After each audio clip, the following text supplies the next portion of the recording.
Passionate Shepherd to His Love by Christopher Marlowe. Come, lead with me and be my love, and we will all the pleasures prove that valleys, groves, hills, and fields, woods, or steepy mountain hills, and we will sit upon the rocks, seeing the shepherd feed their flocks by shallow rivers to whose falls melodious bird sings madrigals. And I will make the bed of roses, and 1,000 fragrant posies, a cup of flowers, and a kilt embroidered with leaves of myrtle, a gown made of the finest wool, which from our pretty lambs we pull, fair lined slippers for the cold, with buckles of the purest gold, a bell of straw and ivy boughs, with coral clasps and amber stud.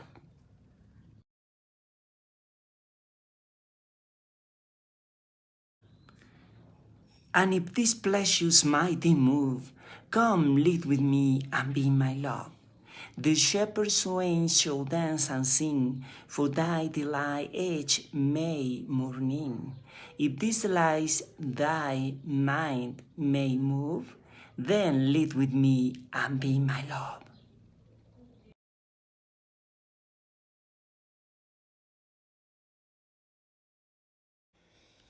El siguiente cuadro sinóptico es para aclarar un poco acerca del contexto histórico en el que vivió Christopher Marlowe. Para eso vamos a ir un poco atrás para poder comprender cuál fue su labor como espía de la reina. Entonces vamos a ver una panorámica sobre el reinado de los Tudors. Enrique VII se casó con Elizabeth de York y tuvo 2 hijos y 2 hijas, Arturo, Enrique, Margarita y María. Enrique VII arregló el matrimonio de su hijo mayor Arturo, príncipe de Gales, con la infanta de Catalina de Aragón, que era la hija más pequeña del rey de España, Fernando II de Aragón, y de Isabel de Castilla. Sin embargo, después de un año de matrimonio, Arturo cayó enfermo y murió, lo que provocó también que su madre Elizabeth de York muriera poco después, seguida por el rey Enrique VII, debido a su asma y su mala salud.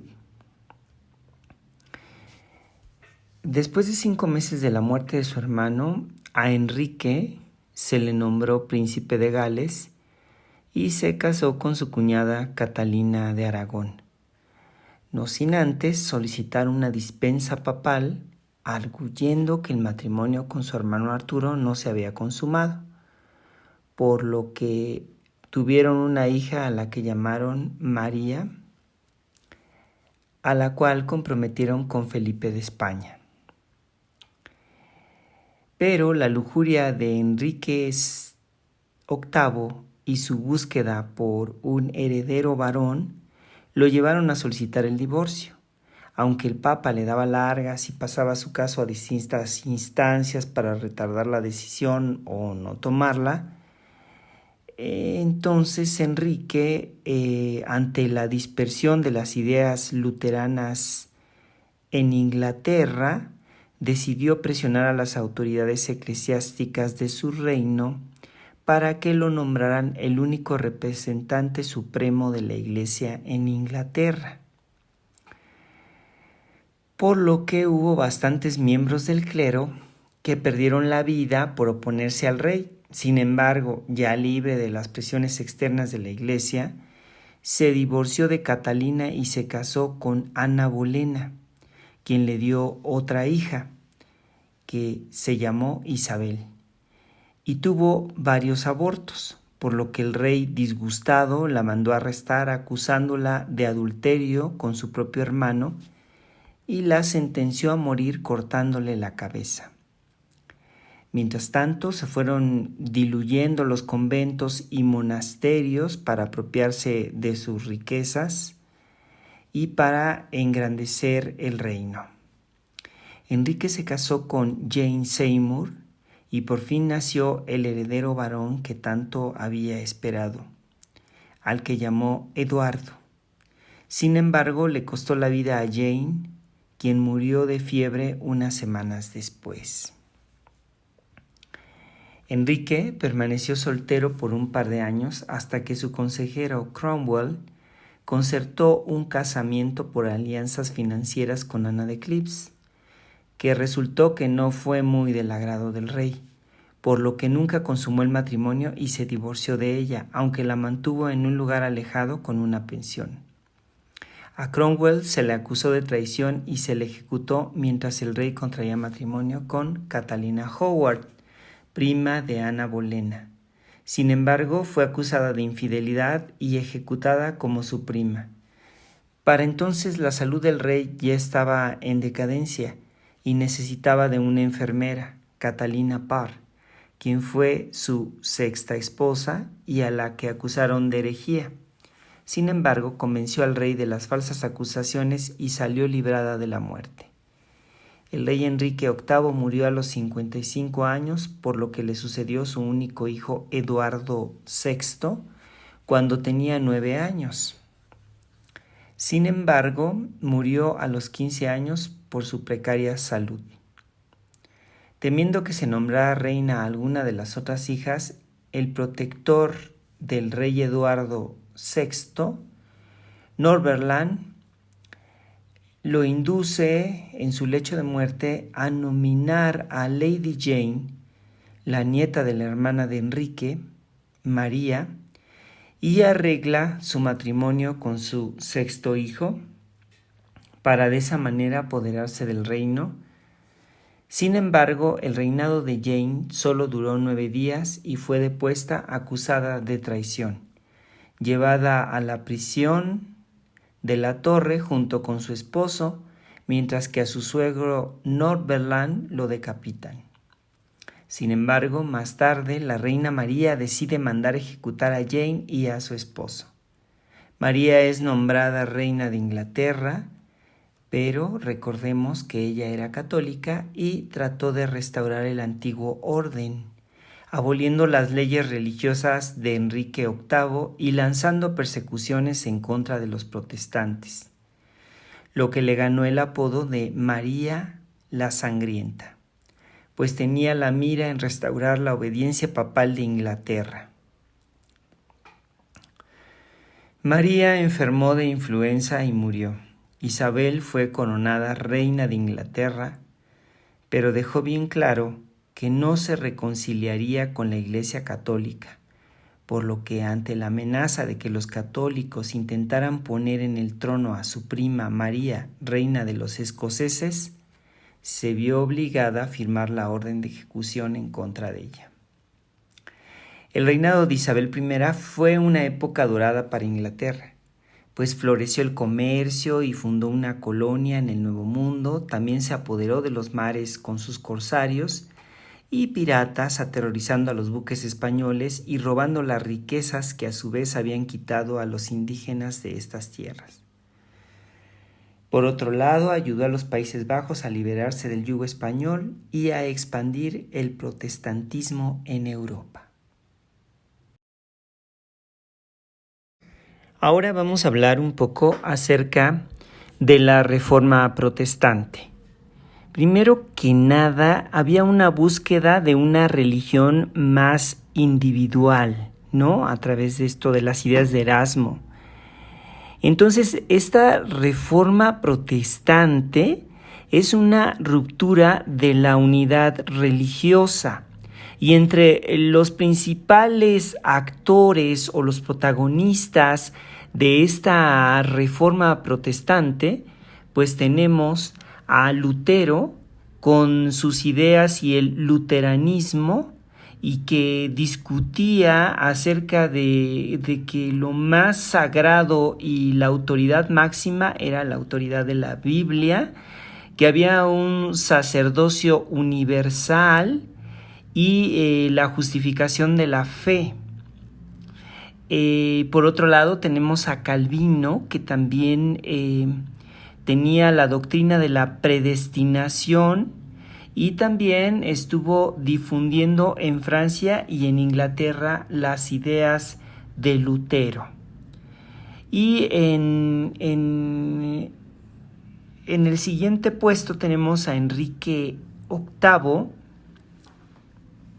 quien debido a que quería anular su matrimonio, vio en el protestantismo una oportunidad para liberarse del yugo papal y entonces surgió el anglicanismo, en el que el rey es la autoridad máxima de la Iglesia en Inglaterra.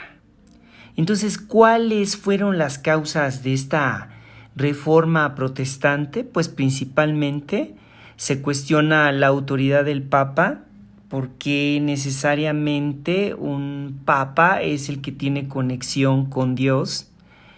El enriquecimiento del clero, que utilizaba su posición para obtener una serie de propiedades y de riquezas.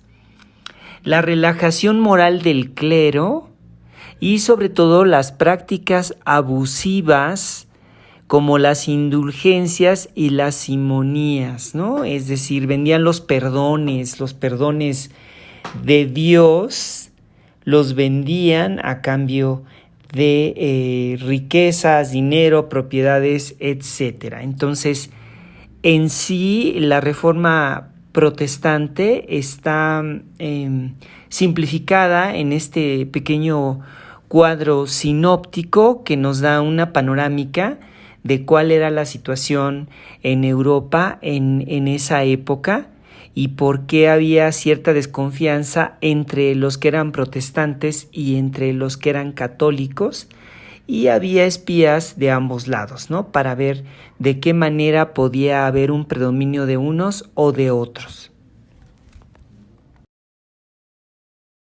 Y a esta reforma protestante viene la respuesta de la Iglesia Católica a lo que ellos le llaman la Contrarreforma Católica. Y esta contrarreforma en sí consiste en combatir todo lo que se ha hablado acerca de la Iglesia y de cómo se ha puesto en evidencia cuáles son los vicios de el clero. Entonces, para poder contrarrestar esa reforma protestante, se inicia lo que llaman el Concilio de Trento, donde hacen una serie de reformas dogmáticas, o sea, de la manera en la que se están enseñando las verdades religiosas, y también unas reformas disciplinares en las que pues se establece cómo se va a catequizar o cómo se va a hacer para que para poder impartir o para poder esparcir la religión católica. Y también tenemos el apoyo de los monarcas, que generalmente en este aspecto ellos tienen el apoyo de Felipe II de España, que en esta época tenía una preponderancia muy grande sobre todos los países de Europa y que era enemiga de Inglaterra. Y también tenemos que se crean nuevas órdenes religiosas, como los jesuitas, los teatinos, los ursulinas, para de esta manera dar un nuevo ejemplo, ¿no? Que es también una parte de estas reformas disciplinares, para volver a establecer como la confianza en la religión católica.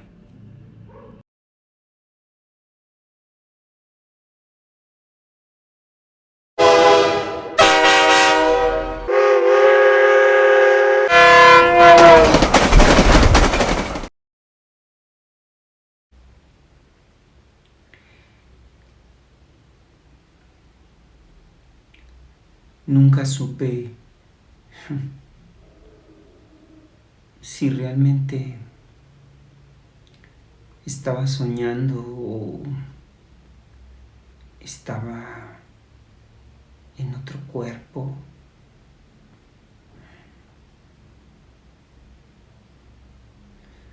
Me llamo Christopher Marlowe, sus gracias, y estoy aquí para hablarles de mi vida. No quiero llevarlos al tedio, pues está llena de intrigas, amores y traiciones. Todo empezó en un pequeño pueblo llamado Canterbury. Quizás sus gracias lo recuerden por los cuentos de Canterbury o por el asesinato en la catedral del arzobispo Thomas Becket. Era una ciudad pequeña, amurallada, para protegerse de cualquier ataque. Aún la catedral de Canterbury subsiste. Es un edificio gótico con exquisitas arquivoltas, pináculos que apuntan al cielo y bóvedas con nervaduras que adornan sus grandes cúpulas internas, así como tumbas de reyes y caballeros nobles que pagaban grandes sumas a la iglesia por ser sepultado dentro de ella. La vida en Canterbury giraba en torno a esta hermosa catedral. La iglesia se encargaba de la educación de los niños y el King College era una escuela también fundada por los reyes y reinas para educar a los más desvalidos. Pero siempre buscaban a los jóvenes más dotados que tenían grandes habilidades para el aprendizaje, donde les enseñaban las doctrinas religiosas y a leer y a escribir en latín culto. Entonces, vamos a empezar con la historia. Primero viajaremos a Canterbury.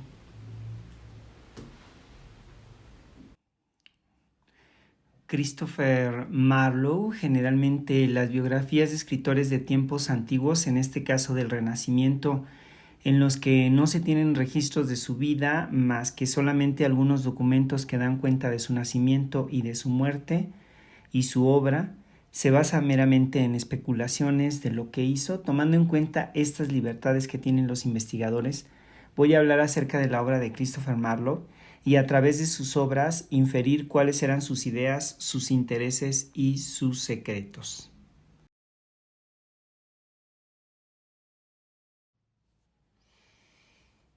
Vamos a iniciar con la anécdota de la obra La masacre de París de Christopher Marlowe. Uno de los personajes principales es Catalina de Medici, que es la reina madre de Francia y que está con Carlos IX, rey de Francia, para celebrar el matrimonio entre el rey de Navarra y Margarita, que posteriormente vamos a conocer como la esposa del rey de Navarra. El rey de Navarra viene acompañado del príncipe de Condé y también de la vieja reina de Navarra, y también está en la boda el gran Lord Almirante, que es el representante de los protestantes en Francia y que quiere pues llegar al Parlamento para poder influir de alguna manera en las políticas y en las leyes que gobiernan en Francia. También tenemos al duque de Guisa, que también pertenece a la familia de Catalina de Medici, y él tiene un boticario y al que manda a con unos guantes que previamente ya había envenenado para que se los dé a la vieja reina de Navarra. Entonces la vieja reina de Navarra cae muerta y después el duque de Guisa manda a algunos soldados a tratar de eliminar al Lord Almirante. Sin embargo, fallan y pues el Lord Almirante nada más es herido. Y entonces aparece el duque de Anjou, que posteriormente va a ser Enrique, el rey de Francia. Y también aparece el duque de Dumaine, Gonzago Retes Montsorel. Y comienzan a masacrar a todos los que son protestantes, porque ya tienen un plan y entonces ya tienen apostados soldados por todos lados para asesinar a todos los que sean protestantes. Entonces primero comienzan con Lorraine, un sacerdote, Cerón, la esposa de Cerón, Ramus, Taleus y todos los protestantes que encuentran en su camino. También pues van en contra del rey de Navarra y el príncipe de Condé, pero a ellos los respetan, digamos, por su rango, pero sí asesinan a los maestros que vienen con ellos. Enseguida, en lo que está sucediendo todo esto, aparecen dos señores de Polonia que le vienen a ofrecer el trono al duque de Anjou, que es Enrique, y pues él acepta. Enseguida viene el duque de Anjou, que es el que le ayuda cuando comienza la guerra, y también acontece que Carlos IX, rey de Francia, muere de una enfermedad y entonces es coronado el duque de Anjou, es coronado como el rey de Francia, el rey Enrique. A la par que esto está ocurriendo, hay una guerra con España. Entonces el duque de Guisa pues está ocupado con los preparativos para la guerra y descubre que su esposa está escribiendo una carta, se la arrebata y se da cuenta que está enamorada de otro hombre que se llama Muguerón. Entonces el duque de Guisa manda a un asesino para que elimine a Muguerón.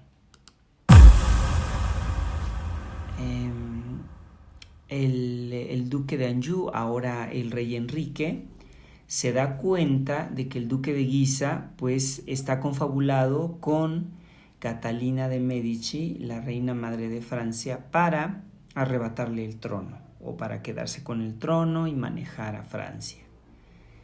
Entonces manda al duque de la guardia, al capitán de la guardia, y contrata a unos asesinos para matar al duque de Guisa. Después de matar al duque de Guisa, manda a traer al hijo del duque de Guisa. Trata de lastimar al rey Enrique, pero pues es detenido y es encarcelado.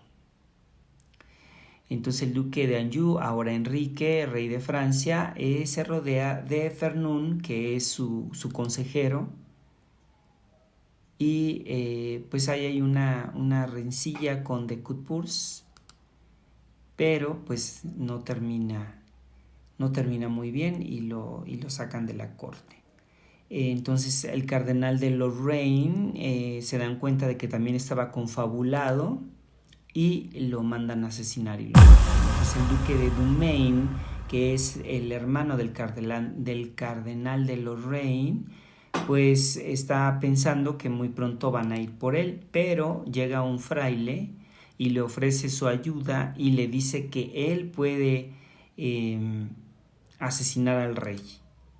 Entonces el fraile va con el rey y le dice que le va a dar un mensaje. Entonces cuando se acerca, el fraile lo apuñala.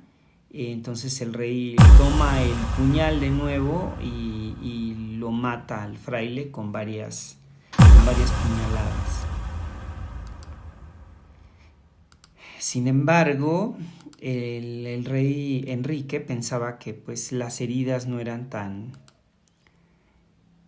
graves, pero llega el cirujano y pues le dice que va a morir, que en realidad las heridas pues sí son graves. Entonces el duque de Anjou, o ahora el rey Enrique, le deja el trono al rey de Navarra, que es protestante.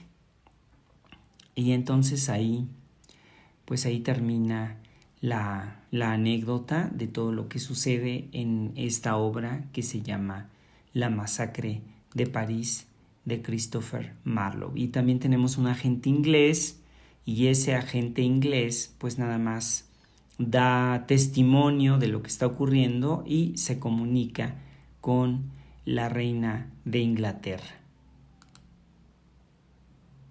También tenemos a algunos que acompañan al rey de Navarra, que es Barthus y Fléchet, pero son parte de su corte. Y ahí ahora sí terminamos con la anécdota.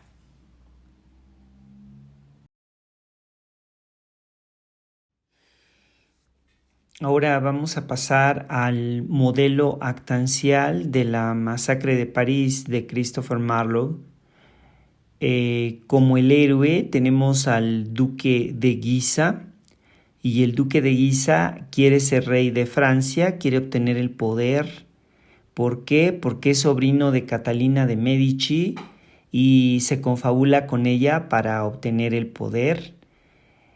El destinatario es para combatir a los protestantes y aprovecharse de los beneficios de sus servicios a Roma. ¿Quién lo ayuda? Su tía Catalina de Médicis y los católicos. ¿Y quién se opone? El rey de Navarra, el duque de Anjou, o después el rey Enrique, y los protestantes.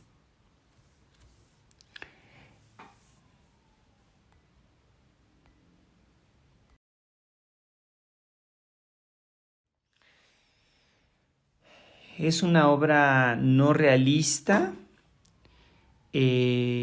porque tenemos un material que es posible. El efecto en el público es un ejercicio de sentimientos.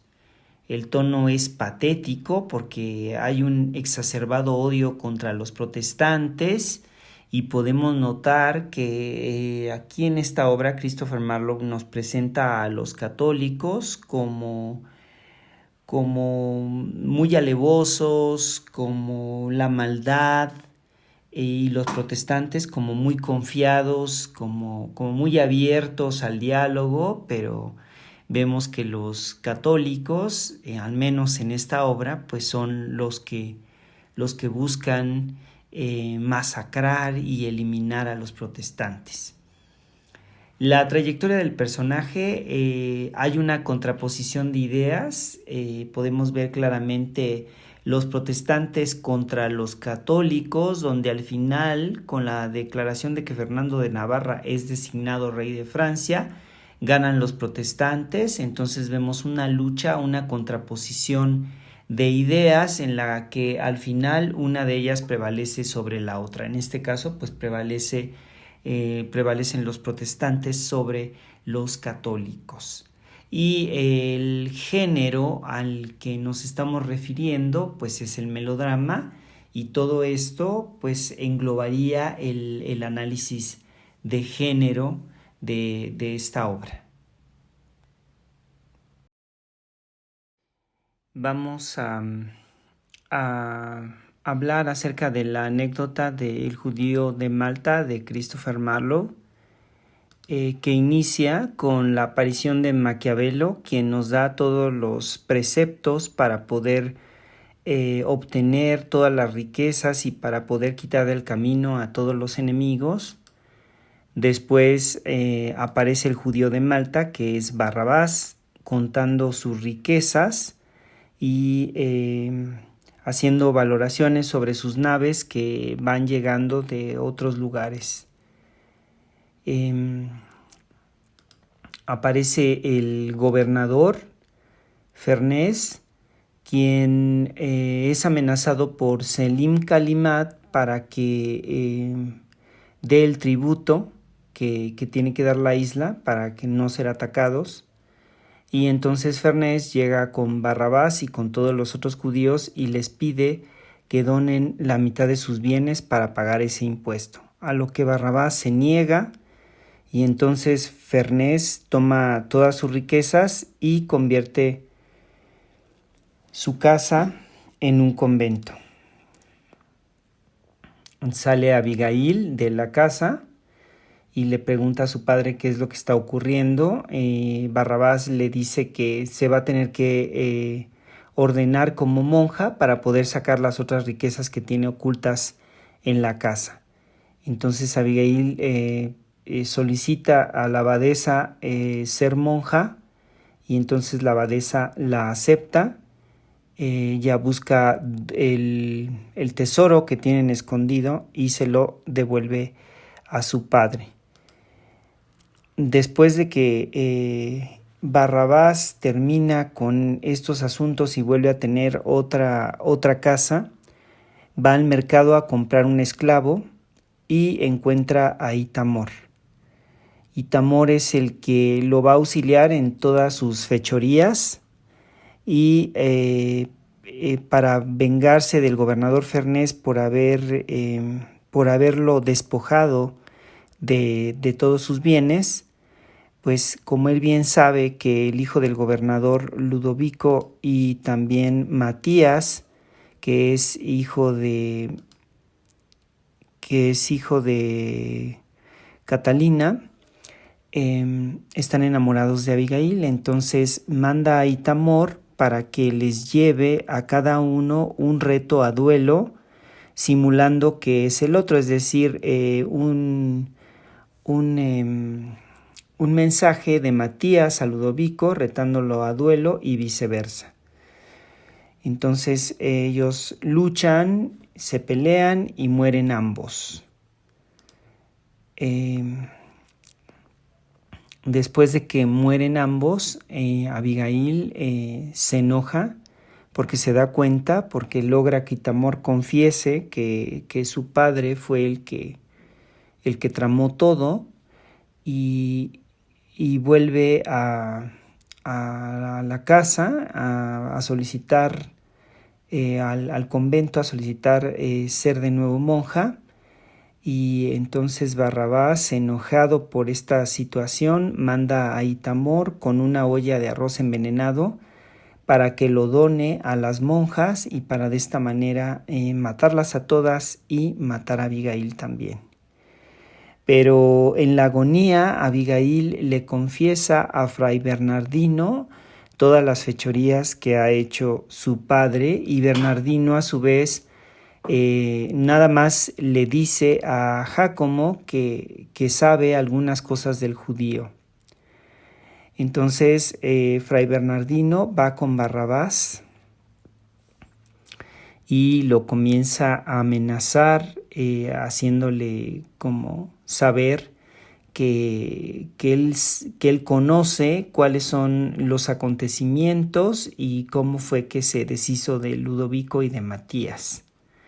Entonces Barrabás, sabiendo que él es con el que se confesó Abigail, le promete que le va a dar riquezas y entonces cuando está descuidado Bernardino lo ahorca y lo acomoda de tal forma que parece que está parado en una parte de la casa y entonces cuando llega Jácomo le dice que el otro fraile o Fray Bernardino ya le ofreció pues el perdón si él donaba sus riquezas a su convento.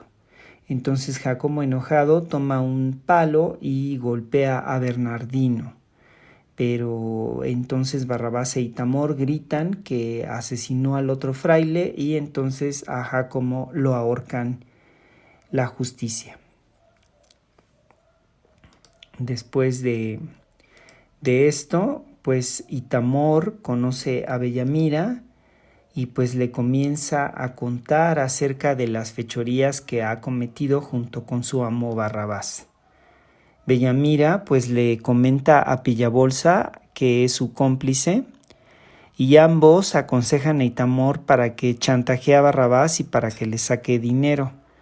Sin embargo, con las primeras veces que trata de chantajearlo, pues no es suficiente, va a Pillabolsa y en la siguiente ocasión Barrabás se disfraza de juglar y toca para ellos, mientras Bellamira le dice que las flores que trae en el sombrero se ven muy exóticas y Barrabás la deja que huela el aroma de las flores que están envenenadas. Entonces los tres, Itamor, Pillabolsa y Bellamira, están envenenados.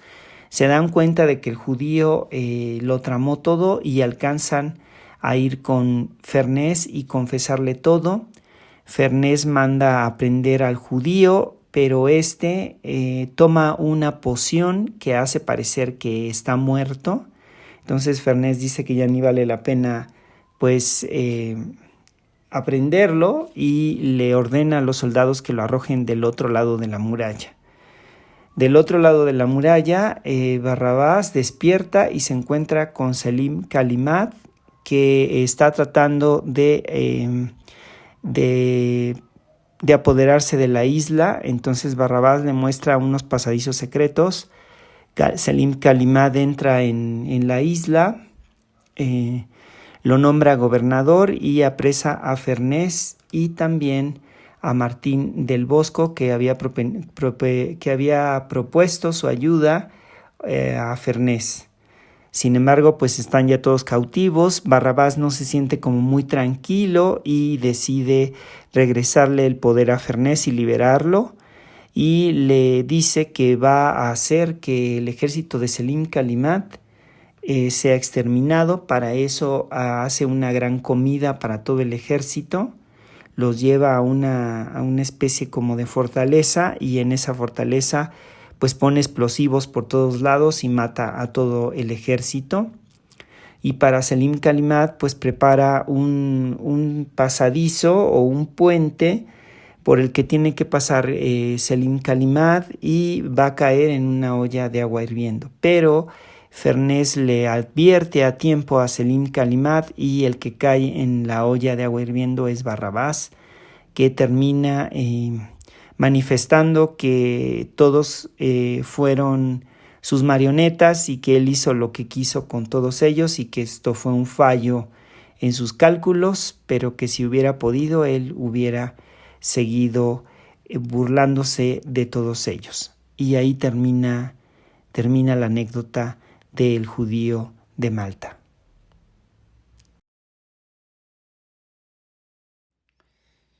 Ahora vamos a pasar al modelo actancial del judío de Malta de Christopher Marlowe.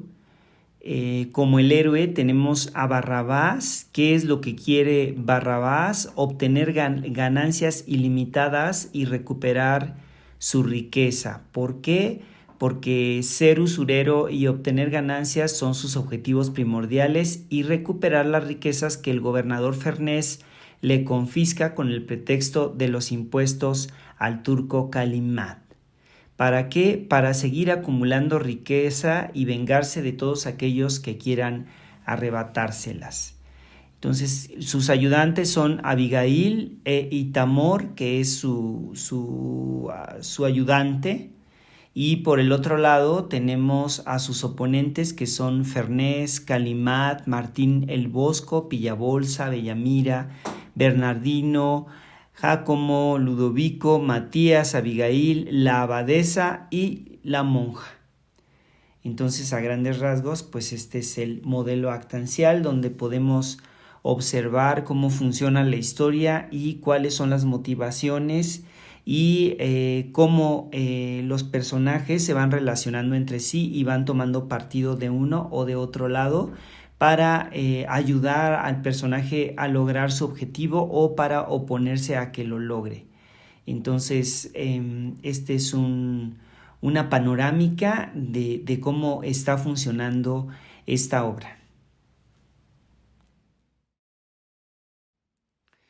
Ahora vamos al análisis de género del Judío de Malta y vamos primero a comenzar con la trayectoria del personaje.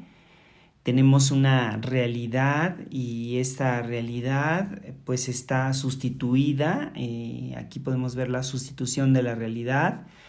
¿Qué es lo que está cambiado o sustituido? Es el carácter.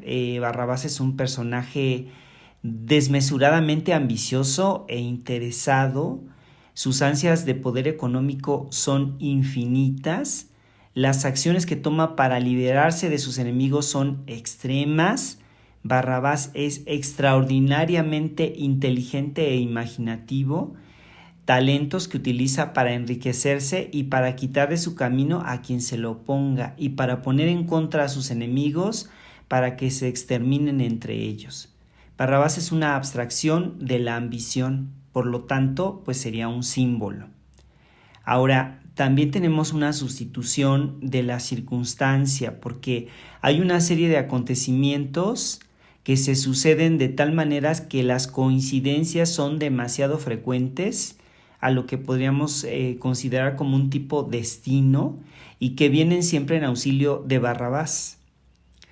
En esta obra se toma prestada la trayectoria trágica porque recuerden que cuando estamos hablando de la farsa, pues sí necesitamos tomar una parte de esta trayectoria trágica, en este caso, porque el personaje es dominado por una pasión llevada al extremo, que es el deseo de poder, y el error trágico que comete pues es confiar en sus enemigos. Por lo que tenemos una farsa trágica, sobre todo porque es evidente que está sustituido el carácter y la circunstancia. Entonces recordemos que pues en el caso de la farsa es una violencia abstracta que vamos a estar viendo constantemente a lo largo de la obra.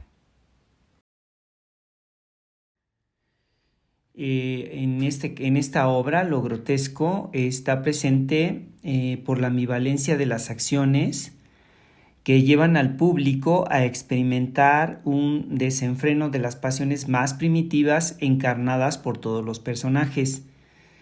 La violencia puede ser expresada de diversas formas, entre las cuales destacan la física y la verbal, y estas a su vez pueden manifestarse de manera sutil, directa o encubierta. La catarsis fársica se presenta en los momentos en los que el público es enfrentado a la ambivalencia de sus propios sentimientos simultáneos, al ser testigos de los elogios, juramentos, el chiste tendencioso, la violencia de las acciones del judío, el hiperbolismo, que es la exageración de los diálogos y de las acciones. El material es imposible porque tanto el carácter del personaje, que es ambicioso hasta el extremo de lo infinito, como las circunstancias que lo favorecen, que serían una cadena de coincidencias fortuitas, no podrían ocurrir en la vida real. La obra es no realista porque las circunstancias y el carácter del personaje son imposibles. Vamos a iniciar con la anécdota de la obra El Doctor Fausto de Christopher Marlowe. La obra inicia con el coro que hace una presentación de Fausto y de sus logros. Después entra Fausto y vemos que está hablando con su criado Wagner. Y después aparece el ángel bueno y el ángel malo que lo están aconsejando que que en el caso del ángel bueno que no haga nigromancia y en el caso del ángel malo pues que siga con sus investigaciones. Para eso manda llamar a Valdés y a Cornelius, que le ayudan con los conjuros y la nigromancia. Y también hay algunos letrados que pues están hablando acerca de él. Y Wagner no les contesta lo que quieren saber, porque quieren averiguar como que qué está haciendo Fausto. Después Fausto conjura a Mefistófeles y Mefistófeles aparece y Fausto trata como de manipularlo para que haga lo que él quiere, pero Mefistófeles le aclara que está ahí nada más porque fue llamado, pero con la intención de poder obtener un alma. Entonces, Fausto le dice que él quiere que por 24 años tenga una vida de voluptuosidad y que siempre tenga allí a Mefistófeles a su servicio para darle todo lo que le pida y decirle todo lo que él pregunte, y matar a sus contrarios, ayudar a sus amigos y ser siempre obediente a su talante. A lo que Mefistófeles accede, pero pues necesitan hacer un contrato. Entonces en este espacio aparece Wagner y aparece el payaso o un payaso. Y entonces Wagner comienza a jugar con la magia y pues obliga al payaso a que le sirva por 7 años y le aparece 2 diablos, Valiot y Belcher, que lo aterrorizan y pues a final de cuentas el payaso en un principio no quiere servir a Wagner, pero al final pues accede. Mientras tanto, otra vez volvemos a ver a Fausto y aparece de nuevo el ángel bueno y el ángel malo, y pues le están aconsejando el ángel bueno que todavía es tiempo o todavía tiene muy buen tiempo para arrepentirse, y el ángel malo le dice que pues proceda con el contrato. Entonces Mefistófeles le dice que firme el contrato y trata de firmar con la sangre de su brazo, pero se le congela y aparece en su brazo homo fuge, que quiere decir que hombre escapa. Pero Mefistófeles trae fuego y logra de nuevo hacer que la sangre vuelva a correr, y entonces Fausto firma el contrato. Y luego Fausto lo primero que le pide es una esposa, pero Mefistófeles le trae un diablo que va echando petardos y se burla como de su petición y le dice que para qué quiere una esposa si puede obtener a las mujeres más bellas. Entonces Fausto le pide que le dé como el conocimiento para poder hacer distintas cosas con la magia, y entonces Mefistófeles le da un libro con instrucciones para obtener oro, para hacer tempestades, truenos, para parecer hombres armados. Después aparece de nuevo el ángel bueno y el ángel malo, porque Fausto de repente como que se quiere arrepentir y vuelve a ver la lucha entre el ángel bueno y el ángel malo en la conciencia de Fausto, y es cuando aparece Lucifer, Belcebú y Mefistófeles, y Lucifer amenaza a Fausto porque no está cumpliendo con el contrato que habían firmado, y entonces aparecen los pecados capitales, aparecen desfilando y van diciendo como sus atributos. Primero aparece la soberbia, luego la avaricia, la ira, la envidia, la gula, la pereza y la lujuria. Después de que hay este desfile, de que se van, después vuelve a aparecer Wagner y Fausto y Mefistófeles viajan hacia donde se encuentra el Papa y el Cardenal de Lorena, y entonces comienzan pues a hacer una serie de travesuras con la comida del Papa y los empiezan a aterrorizar, haciéndoles creer que son espíritus o almas en pena que los están espantando. Después vemos a Robin y Ralph que se encuentran con un vinatero que les está solicitando algo, y después vemos a Mefistófeles que se aparece, y Robin y Ralph pues comienzan a bromear y a solicitar que se les den conjuros y hechizos, y entonces Mefistófeles se enoja y convierte a Robin en una mona y a Ralph en un perro. Después Fausto es llamado por el emperador, y pues el emperador le dice que pues le muestre sus habilidades, pero hay un caballero pues que se está burlando de Fausto y pues está incrédulo de lo que puede hacer, y Fausto en venganza le pone cuernos, y el emperador pues le pide ver a Helena de Troya. A final de cuentas pues lo recompensa, y sale Fausto de la corte, y entonces aparece el chalán y le dice que le venda su caballo, pero Fausto le dice que no lo vaya a meter no lo vaya a meter en el agua, porque eso sería desafortunado para él. Sin embargo, el chalán no le hace caso, y pensando que tiene algún tipo de secreto mágico el caballo, lo mete al agua y se desvanece, y entonces pierde su dinero.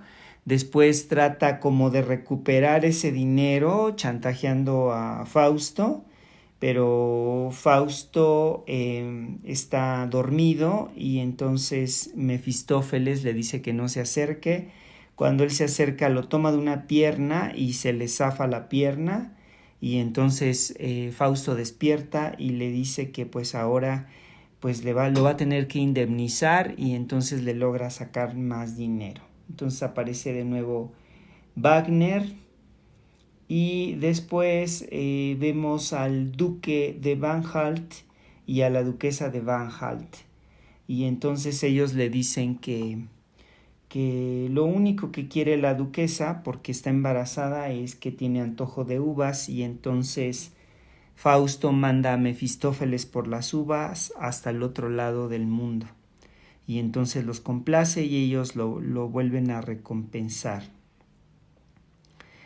Después de nuevo aparece Wagner, y Fausto habla con sus amigos los letrados, y le piden que aparezca Helena de Troya. Lo hace, y después de esto aparece un anciano, y el anciano le dice que todavía tiene esperanza, que siempre hay un ángel que lo está cuidando, y que tiene la oportunidad de arrepentirse y de volver al buen camino.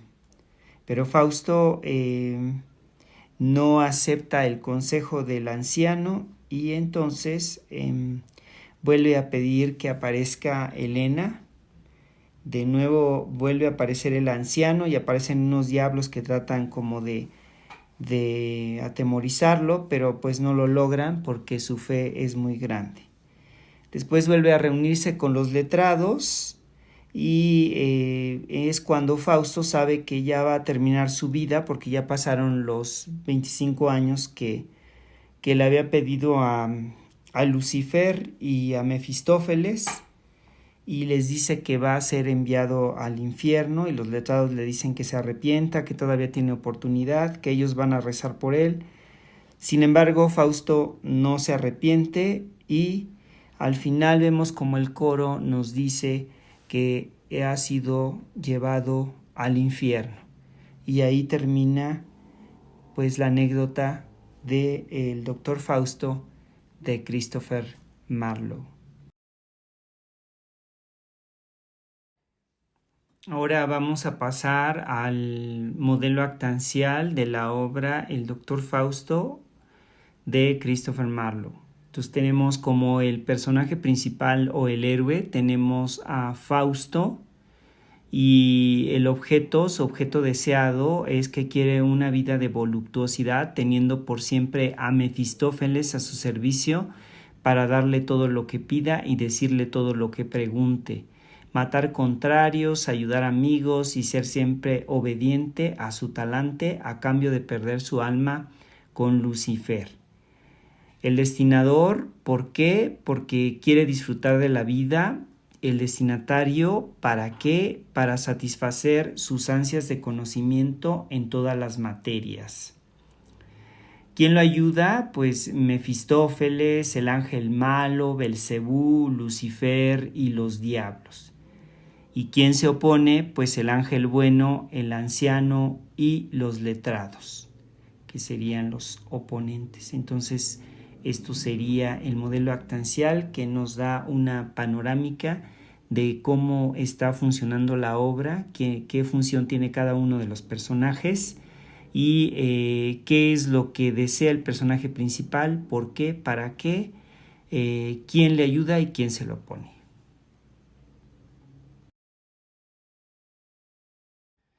Ahora vamos a pasar al análisis de género de la obra Fausto, el Doctor Fausto de Christopher Marlowe. Primero vamos a empezar con la trayectoria del personaje. Tenemos que hay una realidad que está sustituida. Hay una sustitución del carácter porque vemos a Fausto como un hombre excesivamente curioso de todo el conocimiento que Mefistófeles se encarga de darle en un libro que contiene todo el conocimiento y que quiere disfrutar del entendimiento del mundo y de la vida. También hay una sustitución de la anécdota porque la acción comienza con Fausto intentando conjurar a Mefistófeles para que le sirva, y sin embargo éste le aclara que se apareció para ver si podía conseguir un alma, a lo que accede Fausto siempre y cuando Mefistófeles le sirva por 25 años, ya que el solo hecho de invocar al diablo y que se aparezca es una sustitución de la realidad por el simbolismo de la maldad personificada. El personaje se deja llevar por una pasión, el deseo de saber, y lo hace cometer el error de vender su alma a cambio de conocimiento a Lucifer. Y entonces es una farsa trágica.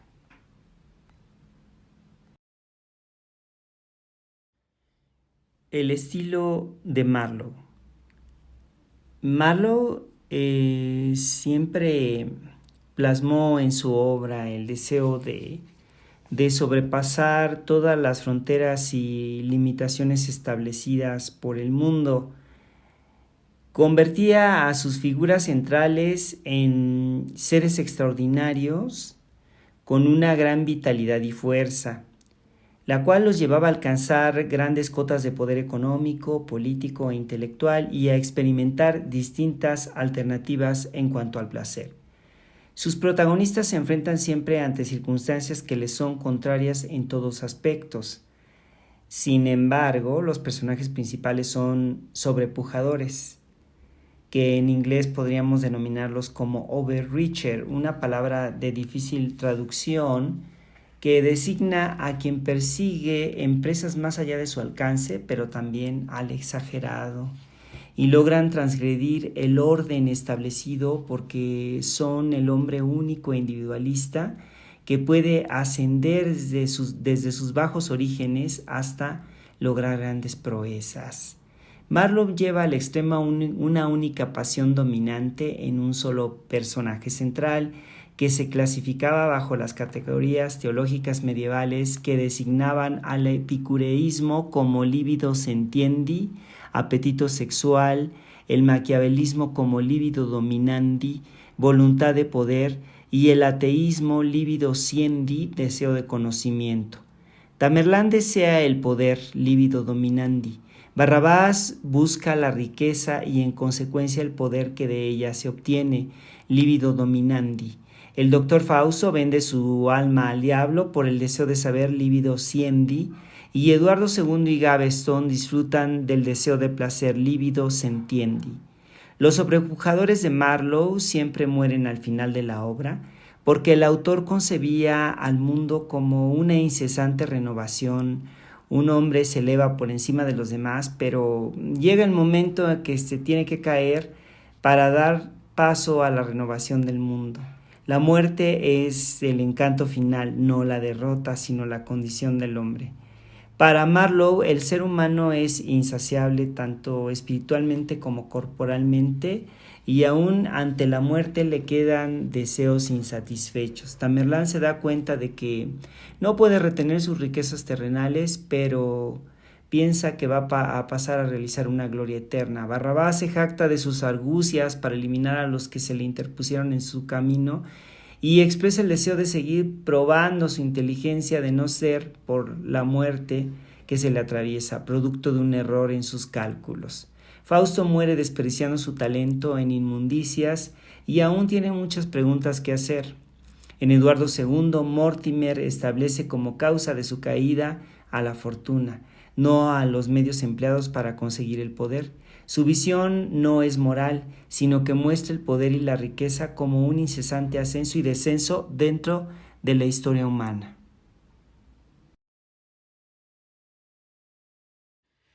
Continuando con el estilo del autor, con el estilo de Christopher Marlowe, podemos darnos cuenta de que es muy observador, que siempre se maneja del lado protestante, que también es calculador, que tiene una visión panorámica de los acontecimientos, porque se da cuenta muy bien de cómo funcionan los acontecimientos y cómo los personajes tienen que reaccionar a estos acontecimientos o a estos cambios en la fortuna.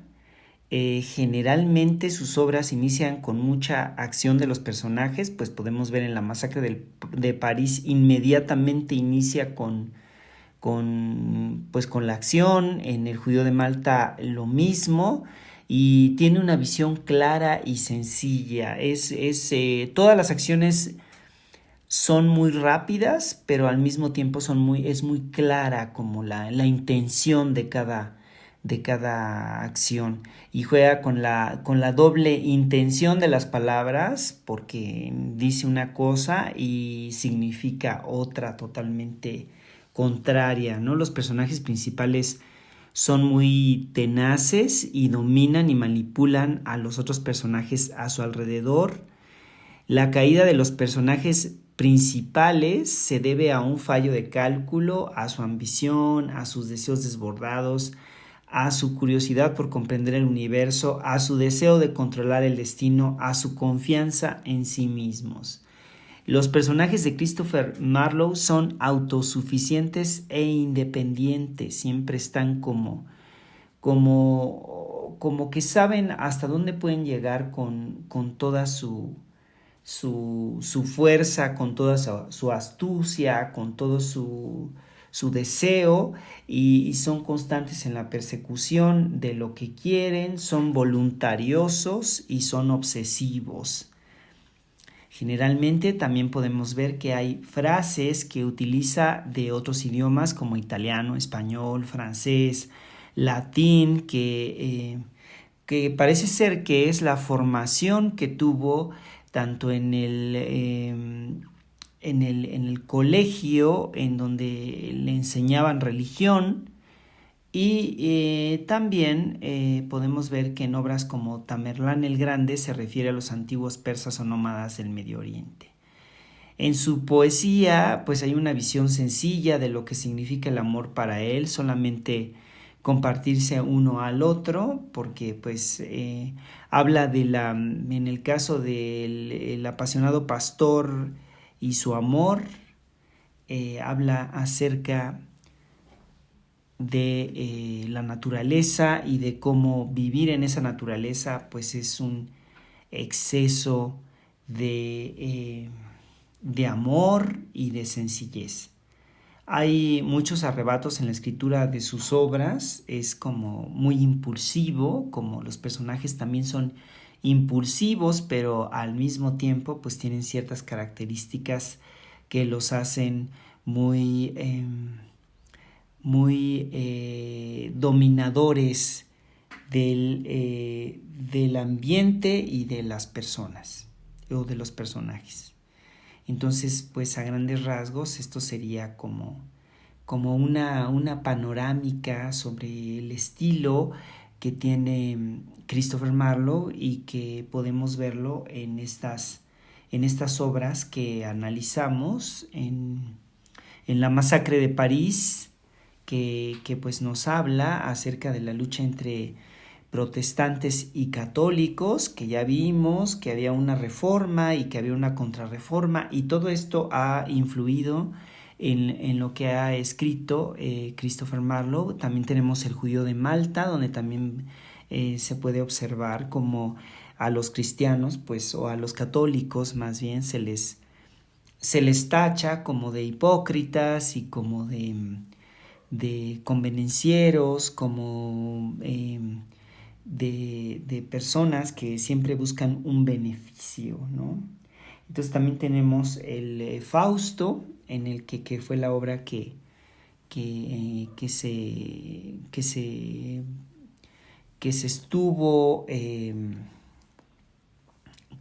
analizando ya en tercer lugar, para que ustedes puedan notar pues como también esta parte en la que Fausto se está burlando de los papas y de la religión y de la religión, pero sobre todo de la religión católica, es principalmente pues por la tendencia al protestantismo, y que pues se ve muy claramente en estas tres obras cuál es la posición de Christopher Marlowe, y también pues cómo fue desarrollando todos los caracteres de acuerdo pues a lo que él iba observando, tanto en la vida cotidiana que llevaba con sus mecenas, como en la corte, como espía también de la reina, pues le dio una visión panorámica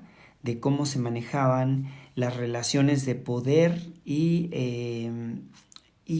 todos los movimientos que se hacían y todas las adaptaciones que tenían que hacer tanto todos los personajes que aparecían en estos ámbitos del Renacimiento. Hola, ¿qué tal? El día de hoy vamos a hablar acerca de la biografía de Christopher Marlowe. En 1560, John Marlowe, miembro de la Cofradía de Zapateros de la ciudad de Canterbury, se casó en la iglesia de St. George el Mártir con Catherine Arthur, una muchacha de Dover.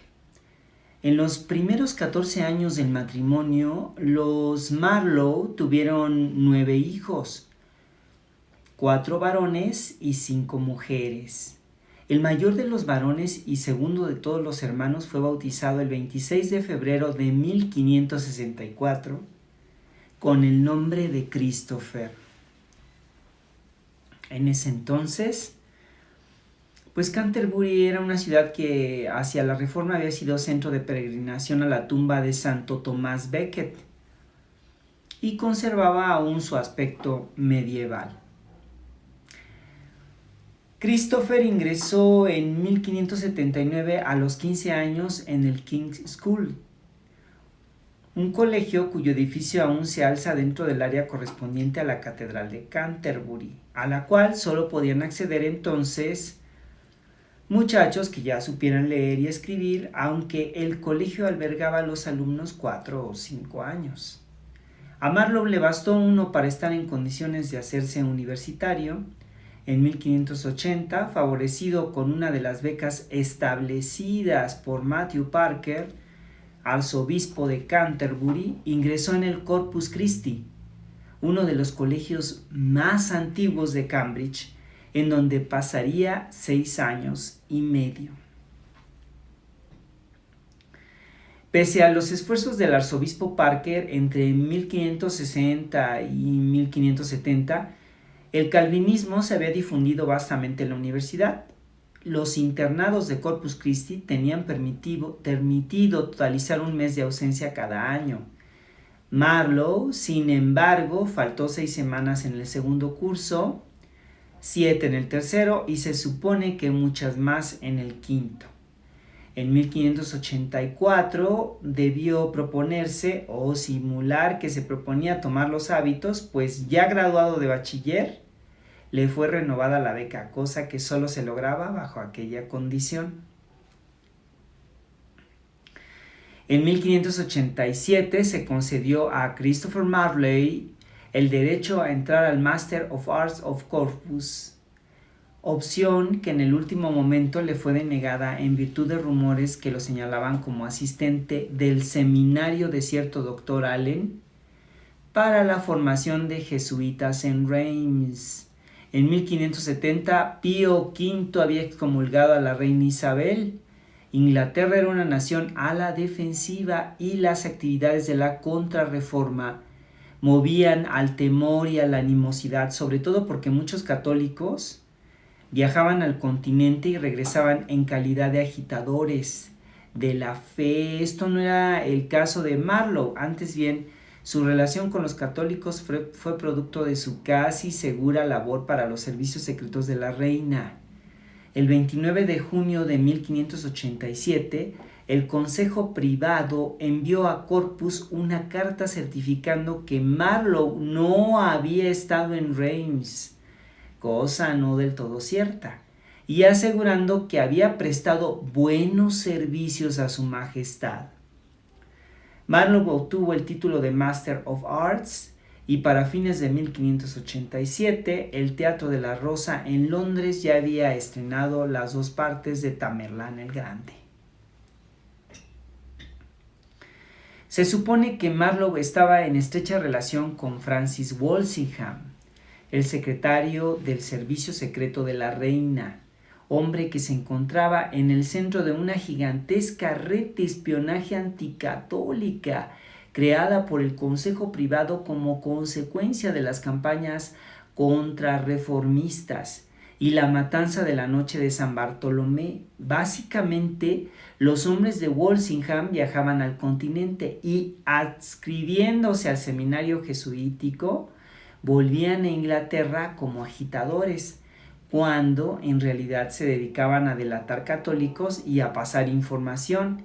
Entre los compañeros de Marlowe se encontraba el oficial jefe de Walsingham, un sádico llamado Richard Topcliffe, que se preciaba de haber inventado un revolucionario potro de tormentos.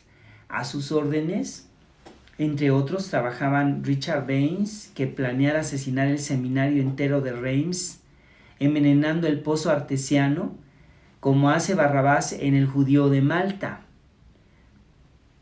Anthony Monday, que escribía panfletos católicos y delataba a quien los leía.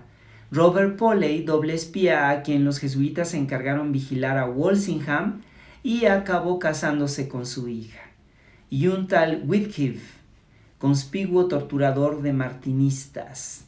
Poley estaría presente en la discusión que desembocó en la muerte de Marlowe.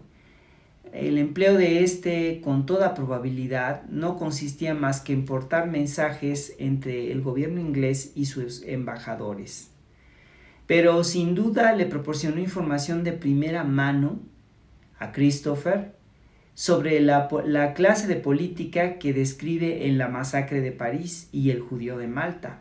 Y en otro sentido puede ser el origen del ambiguo patrioterismo de Eduardo II. El 12 de mayo de 1593, Thomas Kidd fue arrestado y torturado, pues se hallaron en su casa escritos que negaban la divinidad de Jesucristo. Sin embargo, confesó que los panfletos eran fragmentos de una argumentación que Marlowe había escrito 2 años antes, cuando ambos compartían la misma habitación.